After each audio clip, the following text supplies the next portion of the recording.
Imagine for a second that you are locked in a giant room with, well, every single person you know, Oh, wow. Okay. right? We are talking your immediate family, your coworkers, your oldest friends, maybe even your neighbors. And in this room, there's only one rule. Everyone has to say exactly what they are thinking the very second they think it. Zero filter. Absolute radical open dialogue. I mean, honestly, the anxiety just spiked for anyone listening to that scenario. Oh, totally, mine too. Because our entire socialization process is basically built on doing the exact opposite of that. We learn to filter, to suppress, to, smile and nod, specifically to prevent that room from turning into a complete battlefield. Yeah, we spend our whole lives learning how to hold our tongues just to keep the peace. Uh, Because I think most of us would assume a room like that devolves into absolute chaos in about, what, 5 minutes? I'll give that. Yeah, people screaming, feelings hurt, just total anarchy. But what if a society was built on the premise that our filters are actually the problem? Mm. What if the only way to achieve this perfect utopian harmony was to guarantee that nobody ever held anything back?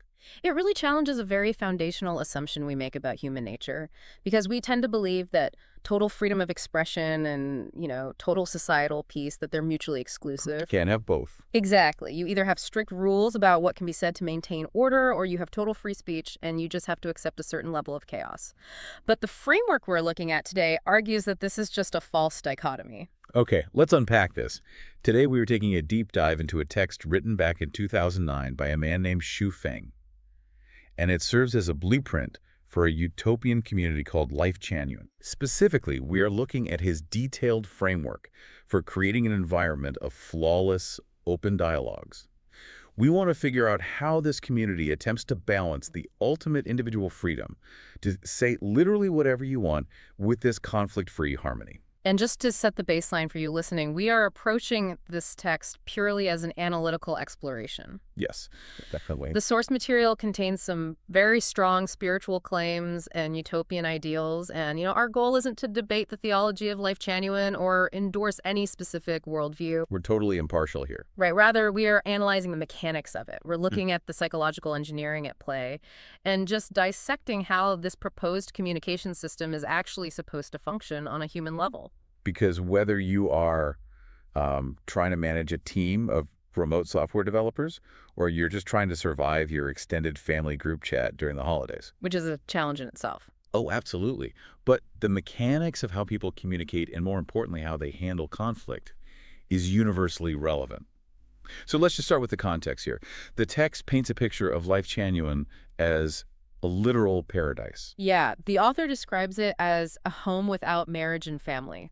The people who live there are referred to as Chanyuan celestials, and the text actually calls them a ripe crop of beautiful souls. Wow. It's framed as an environment of ultimate exultant happiness, privileged by what the text calls the greatest creator. And what stands out to me in the opening of the text is how it aligns this community with basically all the major spiritual heavyweights in history.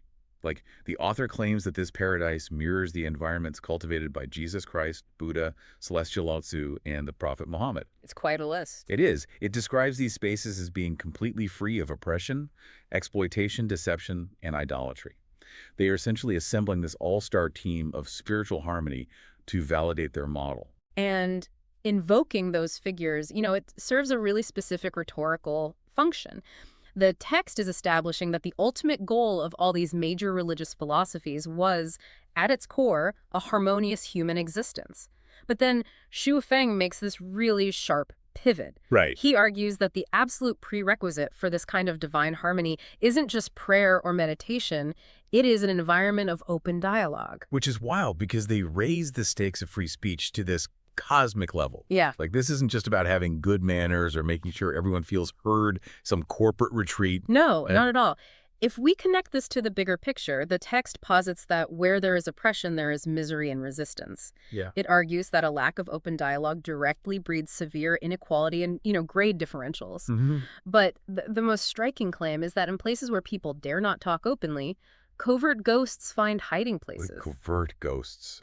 I love that phrase. That is a brilliant way to visualize what happens to unspoken thoughts. It really is. Because if you can't speak your mind freely, that suppressed energy, it doesn't just disappear. it turns into shadows. It turns into scheming, secret agendas, and, passive aggression. Exactly.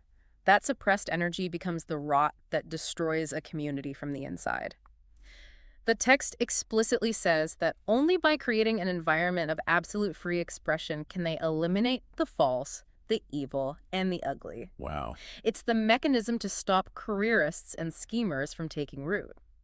Ultimately, this open dialogue is framed as the literal salvation of humanity, like the only way to usher in what they call the Lifechanyuan era. I mean, I think everyone listening would love to live in a world with no secret agendas and no oppression, but my immediate thought is just logistical. Let's say you put a bunch of passionate people in a room and tell them to unleash all those covert ghosts.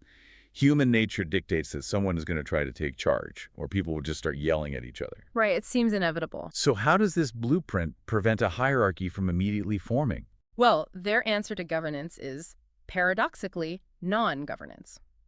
The blueprint relies on a concept called holographic order management. Holographic order management. That sounds like an organizational model from a sci-fi novel. It does read a bit like one, but the definition is surprisingly simple. Holographic order management basically means not to govern at all. Wait, not at all. Not at all. In this community, everyone is a master and everyone is a servant.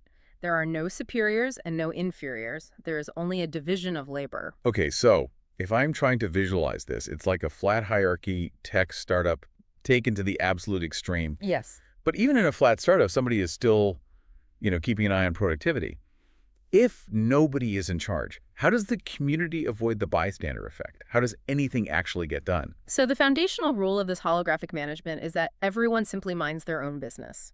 You do not bother others, and you do not get involved in other people's affairs. You are responsible only to the greatest creator and to the sacred court of your own conscience. But here's the most fascinating mechanism, I think. You are explicitly told not to offer help to anyone unless they specifically ask for it. Really? I want to pause on that because it is so counterintuitive. It is. When we picture utopian community living, we picture everyone constantly hovering, trying to assist each other. Yeah. Like banning unsolicited help feels almost cold. It does sound cold at first, but think about the psychology of unsolicited help in our daily lives. Often, it comes with a very subtle power dynamic. Oh, that's true. If you're struggling with a task and I jump in to help without you asking, the underlying message can easily be interpreted as, I know better than you, let me fix this. Oh my gosh, like someone walking up to you at Thanksgiving and taking the knife out of your hand to show you how to carve the turkey better. Exactly. Even if they mean well, it just instantly builds resentment. Right. And by banning unsolicited help, the blueprint neutralizes a massive source of everyday friction and condescension. It forces autonomy. Now, the text does state that if someone seeks your help, you must willingly and urgently provide it. Okay, so you can't just ignore them if they ask. Right, but until that request is made, you leave them alone. Okay, I see how that removes the whole turkey carving friction. Yeah. But pure freedom without a baseline is just chaos. If everyone is walking around minding their own business, judging themselves, there has to be some kind of invisible scaffolding holding this together. Otherwise, someone's version of minding their own business might involve, blasting heavy metal music at 3 a.m. Which would definitely cause some friction. And this is where the structural guardrails come in. Because they have removed laws, legislation, regulations, and commandments, they have to replace them with an internalized operating system. The text dictates that everyone must follow the greatest creator's Tao, which basically aligns everyone on a single belief frequency. But for day-to-day interactions, every member must strictly adhere to what the text calls the 800 values for new era human being. 800 values. That is a staggering number of principles to keep track of. It is an exhaustive baseline, for sure. And while the text doesn't list all 800 in this specific outline, the sheer volume tells us something really important about the strategy. What's that? The author makes a very pragmatic point here. The text warns that without adhering to these 800 values, open dialogue would surely turn into endless disputes and toxic arguments. Oh, I see. So it's like a massive terms of service agreement that everyone actually reads and internalizes before joining. Exactly. If you agree on the operating system, meaning the 800 values, then the individual applications, meaning the conversations, can run without crashing the computer. That's a perfect analogy, and that shared baseline is what allows them to coordinate without coercion. Because despite all this non-governance, the text does outline the role of a president, But it's a role completely stripped of traditional authority. Yeah, I noticed that. The text says that Chanyuan celestials choose exactly what they want to do, what work they like, and how they want to live. And they take those choices to the president, and the president arranges it. Mm. But the crucial caveat is that the president cannot force anyone to do anything they don't want to do. Right. The president is just a facilitator, a logistical router, really. If a member has a special request for their living situation, they raise it to the president, who solves it accordingly. The entire system relies on voluntary participation, driven by the individual's own free will. So what does this all mean? I want to push back on this, though. Right. We have a society with no laws, no bosses, total free will, and a president who can't actually enforce anything. It sounds fragile. Extremely. Let's assume everyone has memorized the 800 values. Human beings are still human beings. Mm. What happens when these celestials just get annoyed with each other? Because you can have 800 shared values, but if your roommate refuses to do the dishes, that is going to create conflict. Well, the blueprint doesn't pretend that friction won't happen. Instead, it completely reprograms how people are supposed to react to it. And here's where it gets really interesting. The text introduces one of its most radical concepts here. It explicitly forbids tolerance. I had to read that section of the text 3 times. It's wild, right? Yeah, because when we think of utopias, or just being a good person in general, we think of endless patience. We think of turning the other cheek. But this framework advocates a rebellious spirit. Exactly. It states that no one is allowed to bring spiritual, mental, or physical harm to anyone else. But if you do feel wronged, if you bear a grudge, you are required to speak out and revolt immediately. The exact quote from the text is, tolerance sometimes is painful. It describes holding on to complaints or feeling suppressed as unbearable. It literally says that in Lifechanyuan, people never tolerate. Because tolerance is like putting a blade in the heart of your brother or sister. And let's analyze the psychological mechanism of that blade for a second. In modern workplaces or families, we swallow our minor grievances. We don't want to seem difficult, or we fear the social cost of an argument. Right, you just let it slide. But those swallowed grievances curdle. That resentment turns into the passive aggression we talked about earlier. For mere ghosts. Yes, the covert ghosts. By mandating immediate rebellion against any grievance, they remove the social cost of complaining. They are forcing the conflict into the light instantly, before it has time to fester into a structural divide. It's a system designed to process friction continuously in real time. Think of it like a fault line.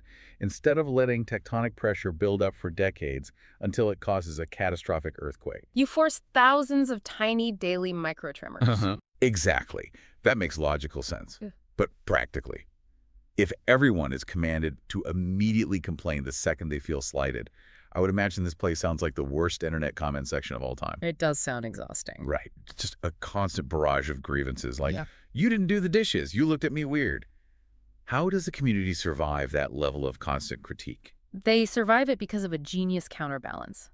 The text dictates a spirit guide policy in mind and soul.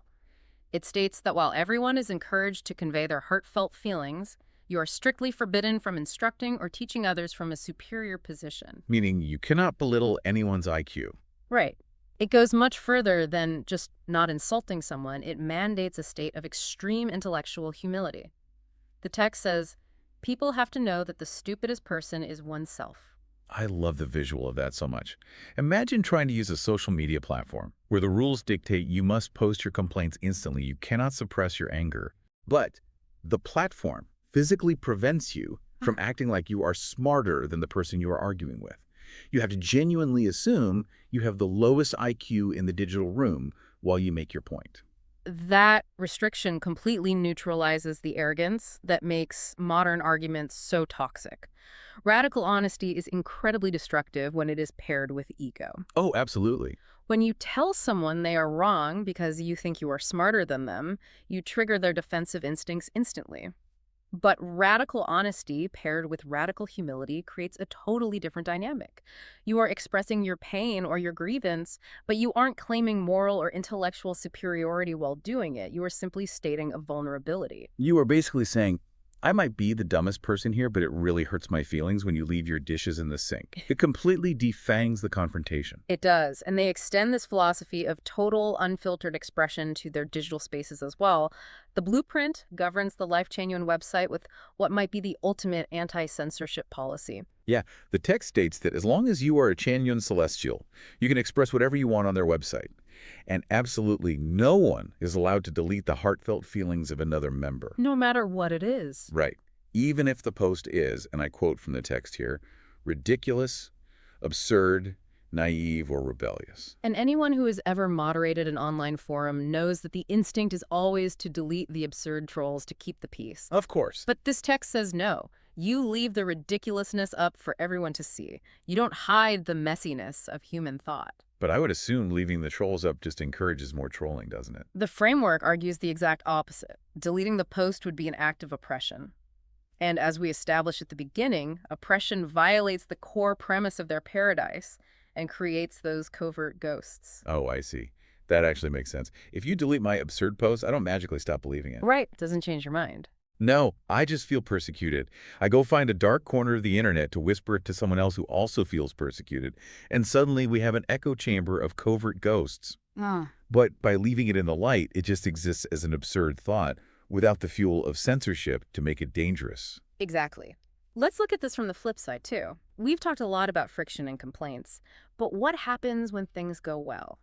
In a society where everyone is free to work on what they want, some people will naturally contribute more tangible value than others.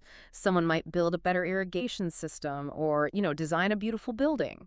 And success usually breeds ego just as fast as conflict does. Yes, it does. If someone builds the community center with their bare hands, human nature says they are going to want a plaque. They're going to say, I built this place, so you need to listen to me. But the blueprint anticipates this. It includes a strict mandate commanding everyone to be cautious of arbitrariness on merits.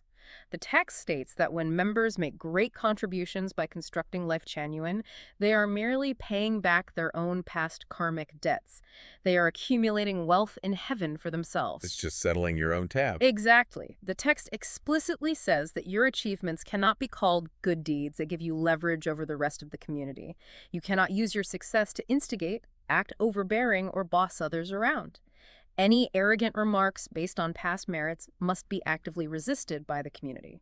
Your good deeds are for your own spiritual refinement, period.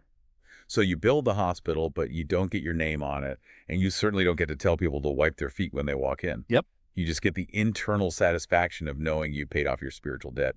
It completely removes the currency of status. I can't buy authority with my hard work. What's fascinating here is when you synthesize all of these mechanisms from Zhu Feng's 2009 text, a very complex psychological architecture emerges.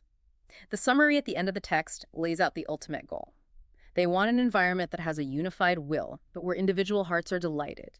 They want harmony and order, but with the total freedom to express personality and talent. They are basically trying to thread the ultimate needle, right? Yeah. Maintaining the massive, cohesive identity of the group while fiercely protecting the messy individuality of the single person. And they attempt to achieve this not by adding complex layers of censorship or moderation or speech codes, but by embedding a massive shared baseline, the 800 values, and enforcing a culture of extreme intellectual humility. It really makes you reflect on the dynamics of our own daily lives.